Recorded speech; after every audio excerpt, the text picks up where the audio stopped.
Welcome to a world where nothing is as it seems.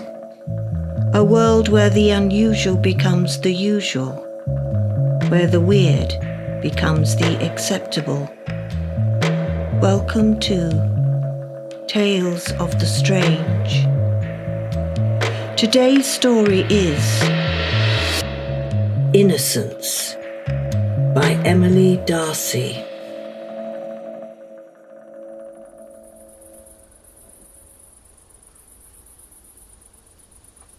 He's out there again. I can't see him, but I know he's there.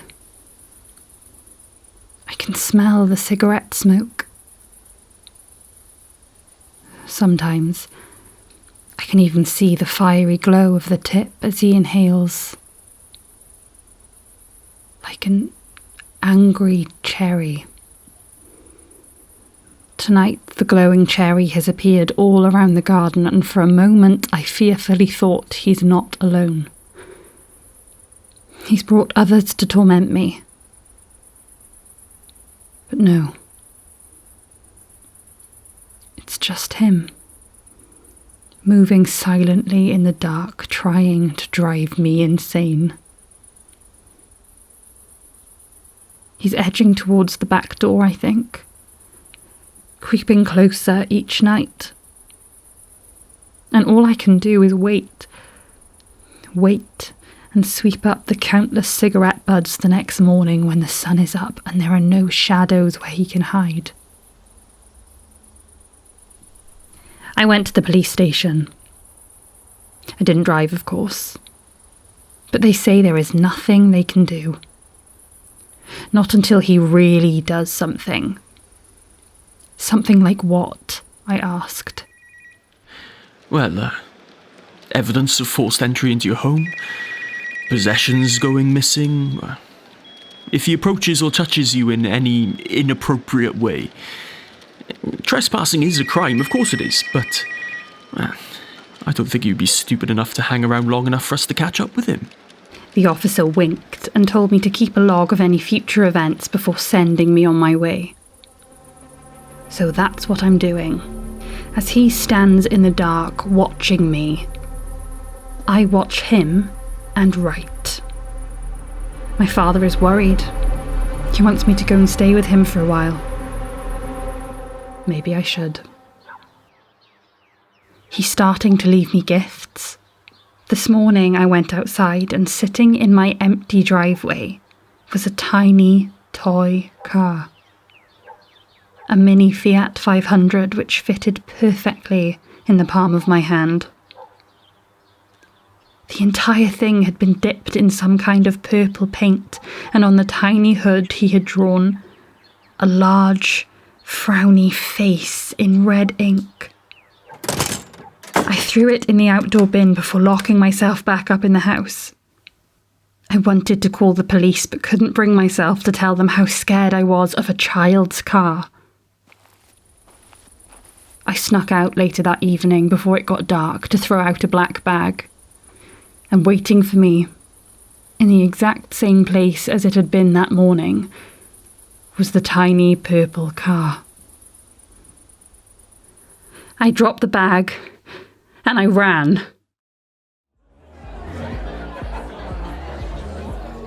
It's not just at home anymore. I feel eyes on me no matter where I go. Yesterday I caught a cab into town to meet my friends for some lunch, and I sat uneasy.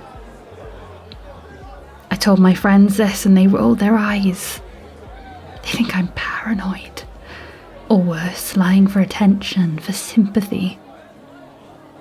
They sat and chatted like I wasn't there, insisting now and then that there was nobody watching, nobody even glancing in our direction. I could still feel those eyes.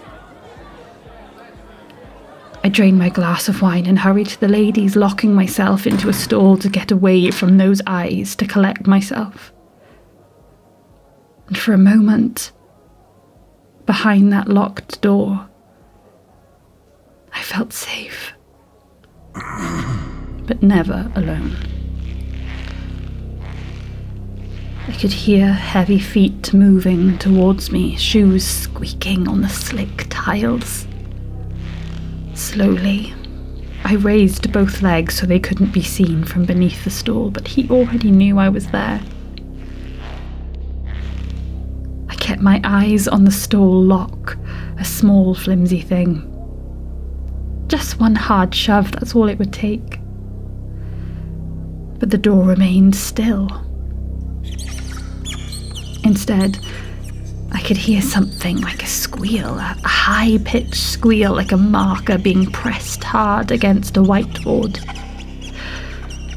I held my breath, trying to make out the shadow beneath the door. What was he doing? But then the shadow was gone. The door to the ladies opened and slammed closed, and I was alone. After a few minutes, I opened the stall door with shaky hands, and in the mirrors facing me, I could see what he had been doing. Written in the same red ink on the back of my door was, "Enjoy your drink." I've packed an overnight bag. Dad's place seems like the only option.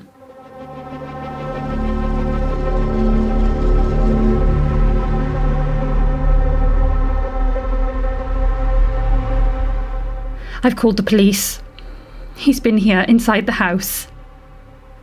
The kitchen window has been smashed to pieces. Pictures of me and Dad torn from the walls. Wine bottles shattered on the kitchen floor. Furniture slashed open with stuffing oozing out.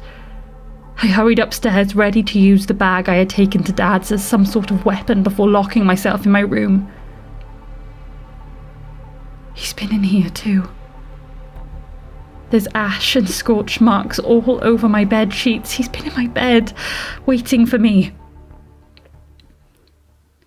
It was when I turned to call the police that I saw the little purple car sitting on my overturned dresser. The police will be here soon. The door is locked. I'm safe. I'm safe.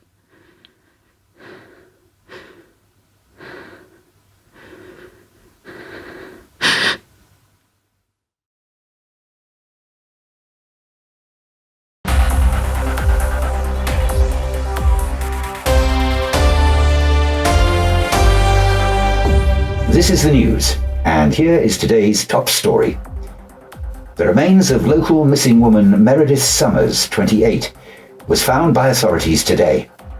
Her body was discovered locked in the boot of a stolen vehicle, which had been submerged into a ravine in a forest area of Kent.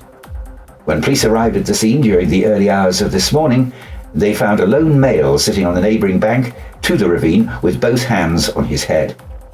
The mystery man and sole suspect has been named as Graham Marsh, aged 33. Police took no time in establishing how the deceased and suspect knew one another. During the summer of 2017, Summers had been arrested for a hit-and-run incident and driving under the influence of alcohol. CCTV caught Summers' purple Fiat 500 hit and swerve onto a walkway, knocking down a 6-year-old boy, Kyle Marsh, Graham Marsh's son.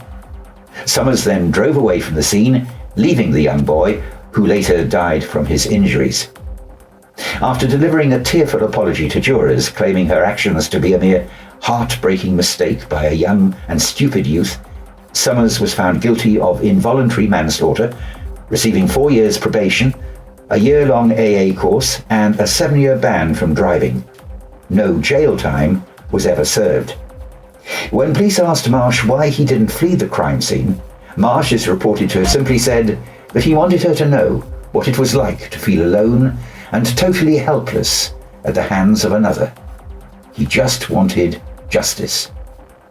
Then he went peacefully with the officers.